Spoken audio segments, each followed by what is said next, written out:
nina bakamlotsholo mbambonte nakwezendlovu ngoba ezendlovu mavuma tsholwana umlotsholo kwembathangubo uyazembatho zihlango nezamadoda ngoba basuka ephondwane wahlala ephondwane wasuka ephondwane wahlala ephondwane nawe mlotshwa awusekwembathwa ngubo uyakwembatho zihlango nezamadoda wena bamakhwelo kwakhuluma ntaba okhwela ngehlango zamadoda siyakhuleka kemandlovu sikhuleka kuwenhlaba ngoba kwenza amanzi mfana uhlala ebophelo njengemeli ikhoma nci yoze kuyithela ongaziyo ukade wathomeka ngoba uNtadweni uyithomile wagadla wakaneka ngoba uNtadweni ungibaleki baba sikhuleka kuwe ke njengamandla wena wendlovu usikhulekele kuwe baba mkhulu ubhonkobhonko semakhabeni nanti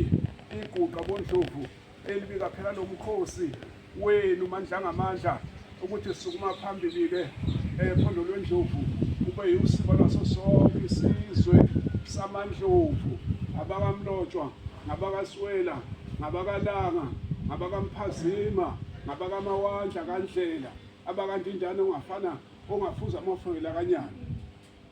siyakhuleka ntaba yezulu intaba zimnandi kubafana kweluseni ziyituhlu nezempi ngiyasemsebe hayilwanga yesabana qhamela izintombi usuyiyeka ihambe yesokweni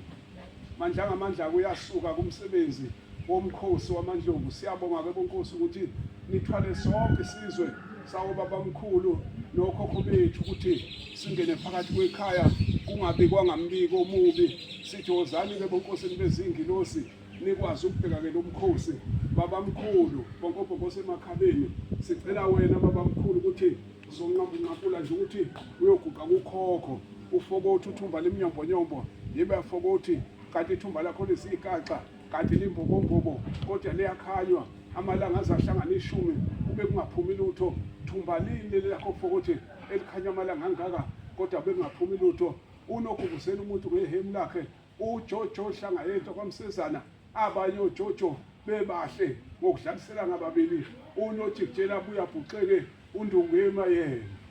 wena wakwankosi Nkosi Dlamamandla wena wendlovu